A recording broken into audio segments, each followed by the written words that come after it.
J'ai un petit peu déconné.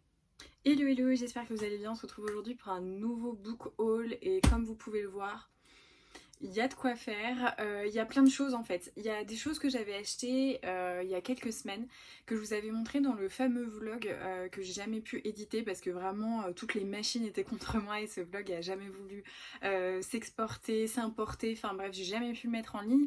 Et du coup il y avait ce mini book haul qui était dedans, donc je me suis dit que j'allais inclure les romans que j'avais achetés, enfin les romans et graphiques, sachant que j'ai pas tout mis puisqu'il y en a certains que vous aviez déjà vus, notamment Le Benjamin Lacombe.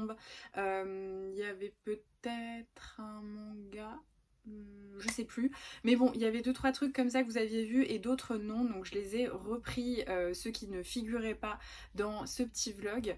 Il y a des services presse que j'ai reçus, du coup des éditions Charleston, des éditions de Saxus, il y a des petits achats que j'ai fait là très régulièrement, et puis il y a pas mal d'achats en librairie puisque je tourne cette vidéo aujourd'hui, le confinement a été proclamé hier, et donc on avait un jour de délai le jeudi on va dire pour s'organiser, et avec mon chéri on a décidé d'aller faire un tour dans notre librairie spécialisée préférée qui est la librairie Momi, et ils ont voilà, une quantité de mangas, de BD, de plein de choses. J'y vais depuis vraiment des années et puisqu'on ne sait pas trop si un click and collect va être possible, même si j'avais déjà 2-3 mangas dans ma palle par ici, il y en a 2-3 et puis 2-3 BD comme ça que j'avais.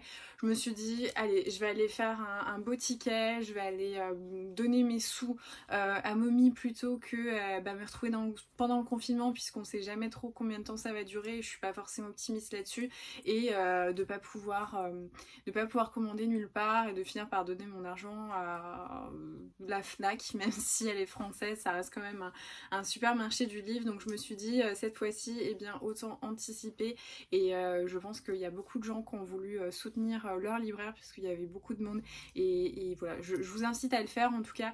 Je sais pas quand est-ce que cette vidéo sera postée, je ne sais pas quel sera l'état des services postaux, mais n'hésitez pas à vous renseigner sur les click and collect des librairies indépendantes, mais également il y a un site que j'ai utilisé pendant le confinement qui s'appelle Libraire Indépendant ou Librairie Indépendante, j'essaierai de vous mettre le lien, et avec ce lien en fait vous avez, vous tapez votre titre, je sais pas, vous voulez Gardiens des Cités Perdues, vous tapez Gardiens des Cités Perdues et il va vous donner en fait tout le stock de certaines librairies indépendantes qui sont affiliées et qui peuvent vous l'expédier. Moi c'est ce que j'ai fait pendant le confinement pour essayer de me dire, bah même si je peux pas privilégier les indépendants de ma ville parce qu'ils n'avaient pas organisé ça, au moins je soutiens un indépendant plutôt qu'une grosse chaîne, et je vous incite à le faire. Donc je vais vraiment me mettre un petit post-it pour penser à vous mettre le lien parce que bah voilà, ça peut vous permettre de, si vous êtes bloqué, qu'il n'y a pas de click and collect, etc., et bien de faire vos achats quand même auprès d'un indépendant qui souffrira beaucoup du confinement. C'est tout pour cette introduction super longue, on va commencer par parler des livres, sinon ça va durer franchement 50 minutes. Bon, je pense qu'en termes d'organisation de la vidéo, je vais commencer par les mangas parce qu'ils sont juste ici. Ensuite, je passerai au roman et en bas, vous le voyez pas, mais il y a 2-3 BD. Donc au moins, comme ça, vous pouvez aller voir par rapport à la vidéo est-ce que vous avez envie d'aller si vous n'êtes pas trop intéressé par les mangas, par exemple. Niveau manga, j'ai acheté pas mal de suites en fait, presque que des suites, sauf un qui est un one-shot. Donc j'ai pris le tome 5 de La Petite Faiseuse de Livres parce que moi j'aime bien, c'est douillet, c'est réconfortant, c'est super mignon, c'est assez enfant, assez jeunesse, mais moi franchement j'aime beaucoup l'univers en fait dans lequel c'est, et cette espèce d'obstination entêtée à vouloir créer des livres dans un univers où il n'y en a pas, j'aime bien, sachant qu'en plus on découvre beaucoup plus sur la magie de Maïn à chaque fois, et c'est assez intéressant, et c'est beaucoup trop choupinou, donc je pense pas que je vous inclurai des vidéos de l'intérieur des livres, déjà parce que j'oublie une fois sur deux, mais surtout la vidéo va être très très longue, donc ce que je vous propose c'est d'essayer de suivre un petit peu les vlogs, regarder mes vidéos, c'est sympa, puis vous pouvez même vous abonner, mais en tout cas ça vous permettra des fois de le faire, de voir l'intérieur, parce que souvent je les feuillette comme ça et je vous inclus des petits plans, mais sinon en fait on va pas s'en sortir si je le fais pour tout. Donc voilà, j'ai pris le tome 5 et j'étais très contente de voir qu'il était sorti et ça me permet d'être à jour dans une saga manga et ça c'est plutôt chouette. Ensuite, je vous en parle assez régulièrement en vlog, mais j'ai commencé récemment l'Atelier des Sorciers, qui est un manga que j'aime vraiment beaucoup. Je trouve que l'univers est super riche et toutes mes copines m'en parlaient, j'ai mis du temps à y venir, mais c'est absolument génial. Donc j'ai pris le tome 5 et le tome 6 puisqu'il me reste le tome 4 dans ma palle. J'ai lu le tome 3 très récemment dans un vlog, dans le vlog de la semaine pendant laquelle je tourne, mais vous en avez rien à faire parce que vous n'avez pas l'ordre par rapport à mes tournages, c'est n'importe quoi ce que je raconte. Mais bref, j'ai pris le tome 5 et le tome 6 parce que vraiment j'aime trop. Mais regardez déjà, je trouve que les couvertures elles sont super belles. Je trouve ça magnifique. Enfin, sauf celle-là parce que pourquoi on dirait qu'il a des ballerines un peu moches et à chaque fois ça me perturbe. Mais j'aime beaucoup ces mangas, l'univers est incroyable, c'est magnifique. Si vous avez envie d'en entendre parler, n'hésitez pas à regarder les anciennes updates lecture, les anciens vlogs, parce que je reparle régulièrement de cette histoire. Mais vraiment, ça vaut le coup, c'est beaucoup trop bien. Donc oui, vraiment trop cool. J'ai pris le tome 5 et le tome 6 et comme ça, normalement, si tout va bien à la fin du confinement, je serai à jour. J'avais précommandé le tome 7 puisqu'il y avait une édition collector et vous pouviez avoir un petit carnet sur lequel Coco dessine en fait. C'était une petite réplique à côté, donc dans les collectors. Et souvent les collectors se revendent très cher. Alors moi j'ai pas cherché à racheter tous les collectors depuis le numéro 1 parce que ça a aucun sens. Ils sont très beaux comme ça, l'histoire est la même. Mais en tout cas, voilà, vu que le 7 sortait au moment où je me suis mis dans la saga, je l'ai précommandé en édition limitée et je suis très contente, mais c'est vraiment chouette manga, chouette histoire et je vous le conseille. Ensuite j'ai acheté un one shot, ce qui est plutôt rare dans les mangas, et c'est Jizo par Mato et Monsieur Tan aux éditions Glénat. Regardez cette couverture comme elle est poétique. Quand je l'ai vu en fait dans les nouveautés de ma librairie qui communique pas mal sur Facebook, j'ai trouvé la couverture, voilà, comme je le dis, très poétique, très mélancolique, très très belle. Je me suis demandé de quoi ça parlait et mon ami m'a dit que c'était un manga, en fait un one shot sur l'au-delà qui était très émouvant. Donc concrètement ces quelques mots-clés m'ont vraiment parlé, ça plus l'illustration que je trouvais vraiment très belle, très poétique, ça m'a tenté. Donc voilà, il est assez gros pour un manga en termes de format, parce que vous voyez par exemple L'Enfant et le Maudit, la différence de taille, je trouve que c'est assez significatif. Donc j'ai hâte de voir parce que ça a l'air d'être un modèle assez différent de ce que je connais. J'ai pas forcément feuilleté, c'est la première fois que je le fais là devant vous, donc je me rends pas trop compte des graphismes, mais voilà, la couverture m'a parlé, je me suis fait avoir. Je suis désolée pour les changements de plans successifs, ça a peut-être décalé, mais en fait on m'a appelé plusieurs fois pour un souci informatique lié à mon ordi qui s'est résolu dans la journée, donc j'ai dû le reprendre, l'arrêter. Mais bref, on va passer du coup au roman parce qu'il y en a quand même quelques-uns et on commence par le tome 2 de la saga des détectives du Yorkshire. Donc ici c'est Rendez-vous avec le mal et regardez cette couverture qui appelle à une lecture avec un sapin, un petit chant de Noël traditionnel, un feu de bois sur l'ordi et une bonne boisson chaude sous un plaid rouge en polaire. Vous avez compris, c'est une lecture parfaite pour la fin d'année. Un petit cozy murder sur fond de Noël et de Maria Carey qui chante. Alors je sais pas si Maria Carey chante, hein, honnêtement il y a personne qui me le dit sur la 4ème de couverture. Mais en tout cas je suis trop contente de l'avoir. Il me tente plutôt pas mal. En ce moment je suis assez dans les cozy murder, dans les résolutions un peu enquête, pas forcément thriller, notamment avec les sœurs Mitford que j'adore. Donc j'ai super hâte de continuer cette saga parce qu'elle m'avait vraiment plu. Là je l'ai pris sur Vinted et pour mémoire j'ai dû le payer 5 €. Donc j'ai pas trouvé ça très excessif, sachant que le roman coûte 15 €. Donc même s'il y a des frais de livraison et un frais de service entre guillemets sur Vinted, j'ai trouvé que c'était assez assez convenable comme prix et il est franchement en super état, donc voilà. Ensuite, par un heureux hasard que je n'arrive toujours pas à expliquer, j'ai un jour reçu un mail de la FNAC qui me disait qu'avec ma carte, j'avais un chèque cadeau de 16 €. Je comprends toujours pas. En fait, je savais que j'avais 3 € de chèque cadeau, enfin de chèque cadeau, de bons cadeaux, parce qu'il y avait un coup où j'avais fait une opération, on achetait un truc, on avait peut-être 10% de crédité, et j'avais dû avoir 3 €. Et là, d'un coup, on me dit, vous avez un chèque cadeau de 13 € avec votre carte partenaire fidélité. J'ai rien compris à ce qui s'est passé, pourquoi, comment, je sais pas. Mais en tout cas, j'ai eu la bonne nouvelle d'apprendre que j'avais 16 € de disponible, et du coup, je me suis dit que j'allais prendre un petit roman. Mais au lieu d'aller flâner dans les rayons et d'acheter un truc sur un coup de tête, j'ai acheté un des bouquins qui était peut-être dans les plus hauts de ma wishlist, qui me faisait super envie depuis tout le temps. Il y avait une première édition où la couverture était sympa, voilà, mais j'avais pas trop craqué dessus. Et celui-ci, je l'avais vu avec ma copine Anaïs et je l'avais trouvé magnifique. Et c'est Watership Down de Richard Adams, qui est un classique apparemment de la littérature. Je crois que c'est américaine, je suis pas certaine, si je vous dis une bêtise, vous avez le droit de me flageller en commentaire. Je sais même pas, non, c'est au Royaume-Uni. Bon, j'en sais rien. Apparemment, c'est un classique qui met en scène un monde avec des lapins.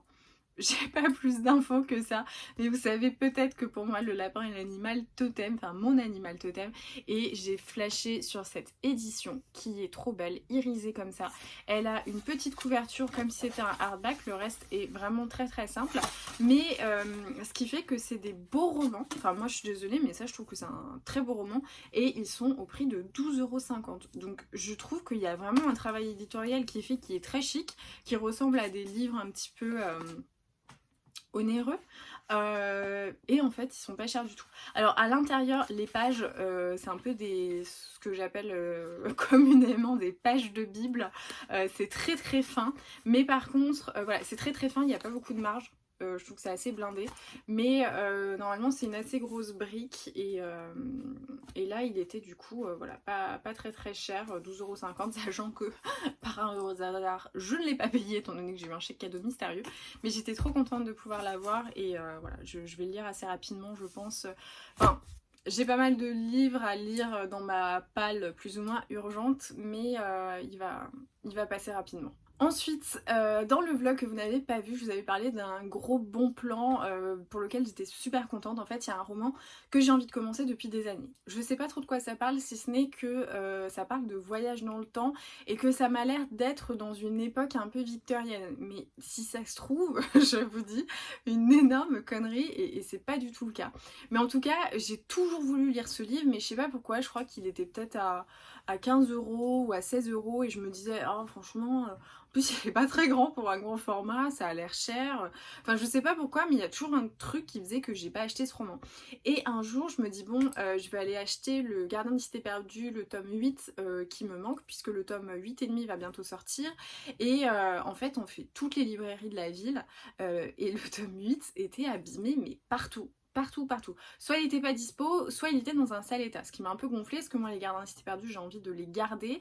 Et ça me saoule d'acheter des trucs par dépit. Enfin le tome 7, je l'avais acheté dans une librairie. Et en fait, il était déjà pas dans un super état, mais je me suis dit bon allez, quelques pages cornées, le truc qui s'en va, c'est pas très grave. Sauf qu'en fait je pense qu'il était vraiment là depuis longtemps, parce que toute la dorure elle s'est barrée, genre j'ai plus de dorure sur la couverture, et ça m'a un petit peu gonflé, donc je m'étais dit oh non ça me saoule.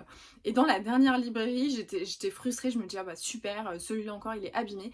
Et là je tombe sur le livre que j'ai envie d'avoir depuis super longtemps, qui était en promo à 10 €, et c'est Les Chroniques de Sainte-Marie de Jodi Taylor, aux éditions, je connais pas ces éditions, HC, Hervé Chopin, édition Hervé Chopin. Je pense que vous l'avez peut-être déjà vu, mais il m'a toujours tenté ce bouquin, mais c'est vraiment un truc de dingue. J'ai toujours eu super envie de le lire, et ça m'a toujours arrêté parce que j'avais l'impression que c'était pas un très très grand format. Je sais pas si vous voyez par rapport à un grand format classique, mais il est petit quoi. Donc 15 € à chaque fois je me disais non mais franchement c'est un petit peu abusé. Mais voilà, super contente. Donc c'est une édition, enfin c'est une promo, je sais pas si c'est en ce moment, si c'est partout, mais en tout cas il était à 9,90 et très contente de pouvoir commencer cette saga et je vous en reparlerai rapidement. C'est bien finalement cette petite pile de livres, ça me permet de me faire un petit accoudoir pendant que je papote. Je pense que c'est un truc à garder. Ensuite, j'ai reçu la nouvelle sortie des éditions de Saxus, que j'aime beaucoup pour leur ligne éditoriale, que je trouve très riche dans la fantasy et dans le fantastique. J'avais adoré la 9e maison de Stélie Bardugo, qui était sortie, même si je l'avais trouvée assez exigeante comme lecture, j'avais été très impressionnée par la qualité de l'histoire, de l'intrigue. J'avais trouvé que c'était vraiment hypnotique comme roman, et donc là ils m'ont proposé de recevoir leur nouvelle sortie qui est Nevernight de Jay Christophe, et regardez l'ouvrage, déjà ce dos est somptueux et la couverture, je trouve la couverture magnifique. C'est une énorme brique, hein. Il fait plus de 700 pages, il est vraiment gigantesque, mais ça avait l'air beaucoup trop chouette. Et encore une fois, je vais juste vous lire le début, parce que j'ai pas envie de lire la 4e de couverture. Moi je me suis arrêtée là et ça a suffi de me convaincre. Ne jamais reculer, ne jamais avoir peur, ne jamais oublier. Dans un pays où 3 soleils ne se couchent presque jamais, une tueuse débutante rejoint une école d'assassins, cherchant à se venger des forces qui ont détruit sa famille. Ça a pas l'air trop cool. Donc voilà, moi j'ai plutôt tendance, comme pour certains auteurs, et je le fais pareil pour les maisons d'édition, à avoir confiance en une certaine ligne éditoriale. C'est pour ça que j'ai environ 70 000 livres des éditions Charleston, parce que je sais que c'est une ligne éditoriale qui me convient, même si des fois il y a des loupés, hein, ce qui peut arriver, mais en tout cas c'est quand même généralement une ambiance, une ligne que j'apprécie. Donc quand les éditions de Saxus m'ont dit on a une nouveauté, j'ai dit viens par ici parce que ça a l'air trop cool. Donc j'ai super hâte également de lire, et je pense qu'il fera partie des livres que je vais lire assez rapidement. En ce moment je lis une nouvelle lecture des lectrices Charleston, et je pense qu'il va passer après parce qu'il me tente trop. En transition, j'ai reçu un petit colis des éditions Charleston. Alors il y a un colis de Noël que je vais pas vous montrer parce que, je voulais montrer dans un vlog, mais en tout cas j'aimerais bien prévoir une petite vidéo avec des lectures de Noël. Donc pour le moment je vais pas vous les montrer, en tout cas si vous êtes super curieux, je crois que c'est dans le vlog précédent, le dernier vlog qui était sorti, il devait déjà y avoir l'ouverture du colis de Noël. Mais voilà, donc je vous montre pas les romans qui étaient présents dans ce colis, mais par contre j'ai reçu des trucs plutôt cool des éditions Charleston. Je vous en avais parlé et reparlé du tome 2 de La Villa aux Étoffes qui n'était pas encore sorti en papier, mais que j'avais lu en PDF, puisqu'on devait lire le tome 3 en tant que lectrice Charleston. C'est pas certain parce que je crois qu'il y a des soucis de traduction, je suis pas certaine, mais en tout cas je sais pas si on le lira cette année dans notre cadre de programme ou que ce sera les prochaines lectrices qui le liront, mais il est enfin sorti en papier et il est magnifique. Regardez-moi cette couverture.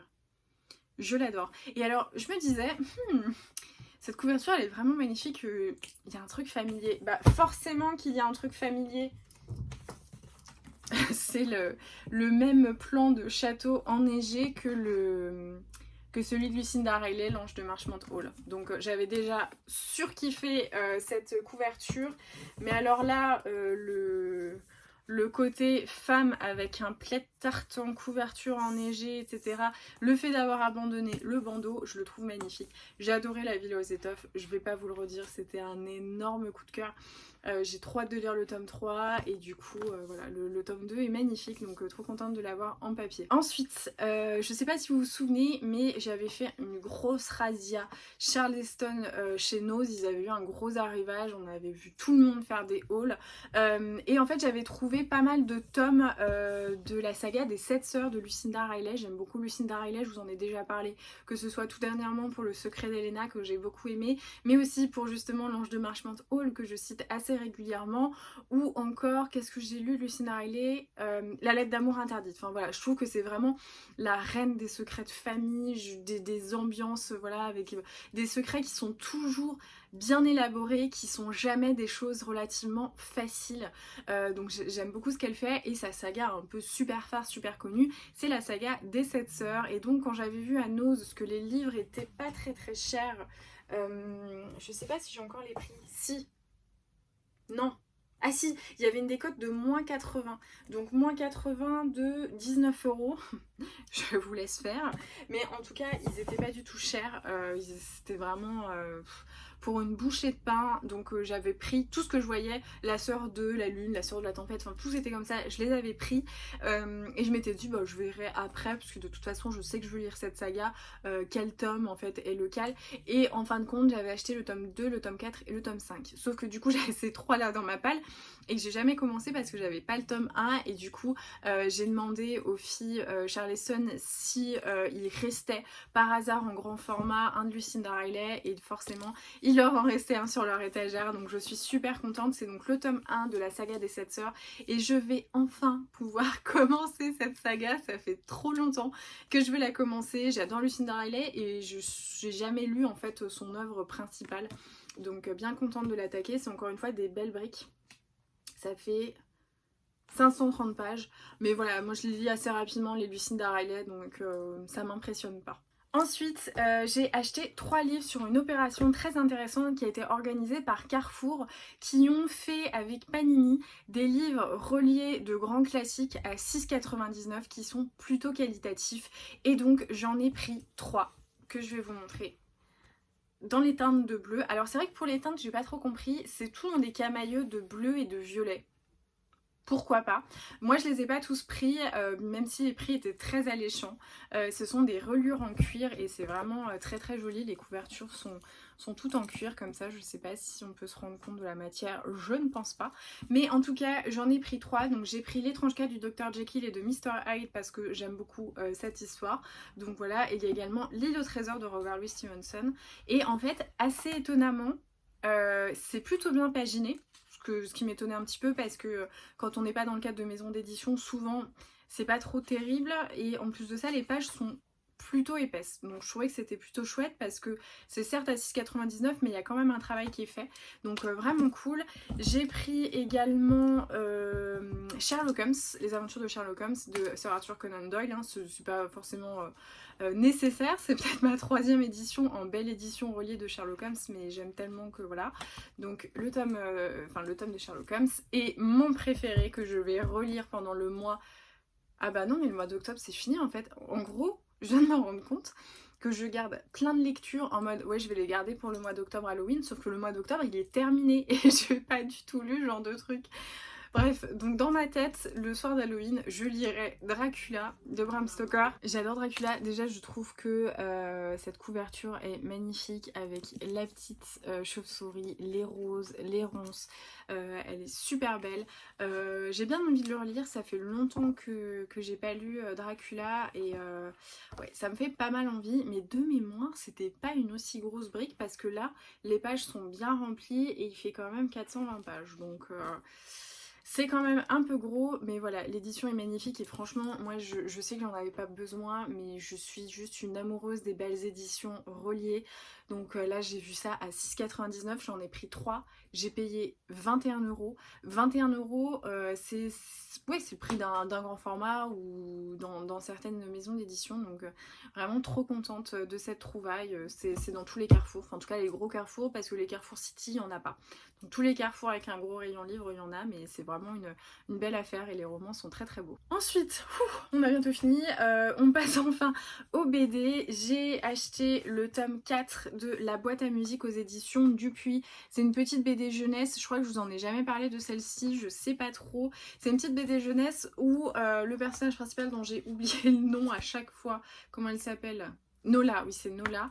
En fait elle hérite d'une petite boîte à musique avec un globe par sa maman qui est décédée, et en fait quand elle l'active, eh bien elle a accès à un monde, le monde de Pandorian, et elle se rend compte que sa mère avait une place très importante à Pandorian dans cet univers parallèle, et elle va faire ses premiers pas et à chaque fois il y a plein de petites aventures trop mignonnes.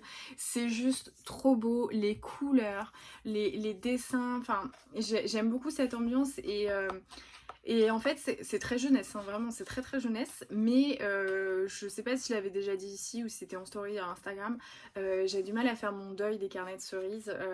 C'était tellement beau les carnets de cerises, c'est tellement magique, tellement mignon, tellement poétique, que je recherche toujours une petite saga BD super mignonne.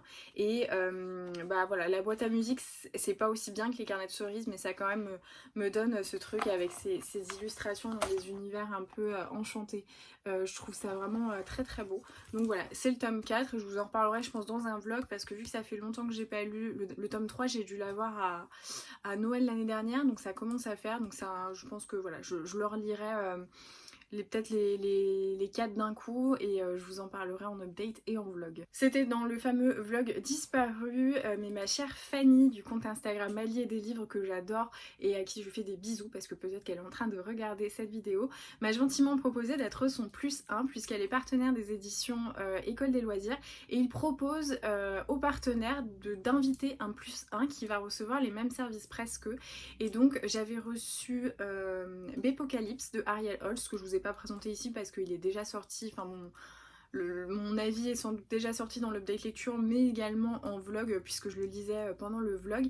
Et il y avait également la BD du château dans les étoiles, Château des étoiles, qui est une magnifique BD. Alors j'ai dit que je vous mettais pas de plan des trucs, mais là je vais peut-être le faire.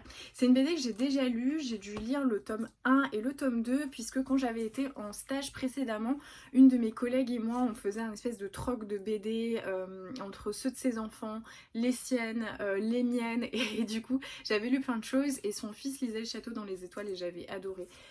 C'est absolument magnifique. En fait c'est un jeune garçon dont le père travaille, comment c'est l'éther je crois, je sais plus. En tout cas, c'est une substance chimique particulière qui est très recherchée par les scientifiques, notamment pour certaines avancées. Il va peut-être se rendre compte que je crois que c'est utilisé à des fins pas très cool.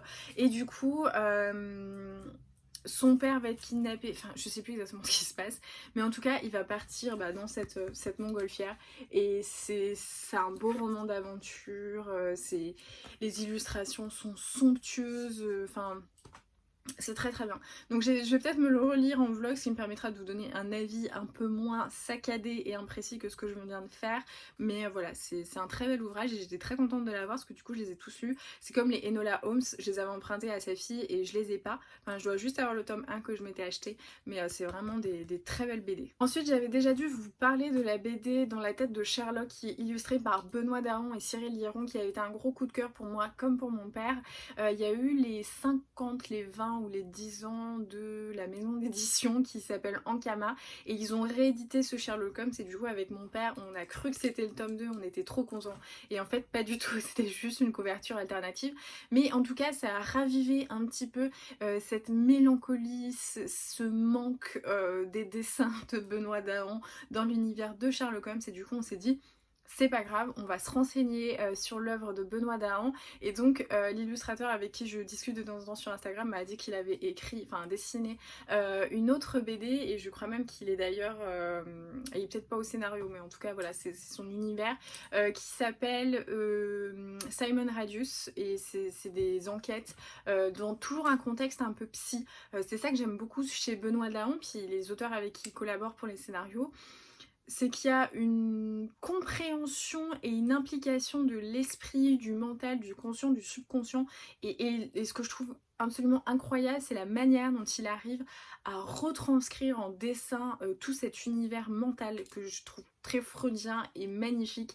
Et donc on s'est dit ok go, on va le faire. Donc mon père se les a commandés pour lui, et vu que à terme ma bibliothèque sera dans mon chez moi, parce qu'un jour quand même je pense que j'aurai un chez moi, que je serai plus chez mes parents, et du coup il m'a commandé la BD donc de Simon Radius qui est Psycho Investigator. Et voilà, pour celle-ci j'essaierai quand même de vous mettre des plans parce que ouais c'est fou, ça me fait un temps pourri. la différence de lumière, j'ai aucune idée de quoi ça parle, je pense que je vais le lire là de toute manière pendant le confinement, mais je trouve qu'on retrouve son trait de crayon assez caractéristique qui est lié, je trouve, à l'esprit et surtout à une forme de folie qu'il arrive très bien à illustrer.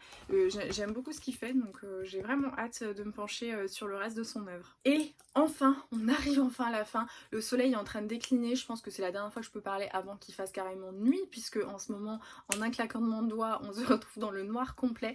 J'ai acheté le tome 3 de Sorceline, qui est une BD que j'aime beaucoup, pareil, toujours dans mon espèce de recherche de successeur des carnets de cerises. C'est une petite BD sur une jeune fille qui vit dans un monde fantastique où en fait ils apprennent, enfin il y a de la magie et elle veut être, je sais plus si c'est anthropologue ou s'ils ont bougé un petit peu le mot, mais en tout cas c'est l'étude des créatures magiques et fantastiques qui peuplent cet univers.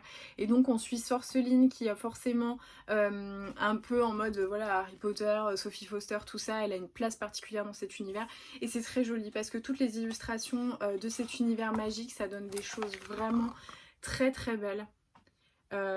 Donc effectivement c'est jeunesse mais c'est trop beau, c'est trop mignon et comme pour la boîte à musique, je vais me refaire les deux premiers pour avoir toute l'histoire en tête et je vous en parlerai sur le moment. Voilà, c'est tout pour ce book haul. J'espère que ça vous aura fait plaisir de passer ce moment avec moi et que vous avez pu vous délecter d'un chocolat, d'un thé chaud avec un plaid et que vous avez passé un bon moment. En tout cas, n'hésitez pas à me mettre un pouce, à me mettre un petit commentaire s'il y a des titres qui ont rejoint votre wishlist grâce à ma vidéo ou si vous en connaissiez déjà, comme ça on discute. En tout cas, voilà, n'hésitez pas à soutenir la chaîne, à vous abonner, à laisser un petit pouce et à diffuser autour de vous. Je vous remercie d'avoir regardé cette vidéo, je vous dis à très vite et je vous souhaite de très bonnes lectures.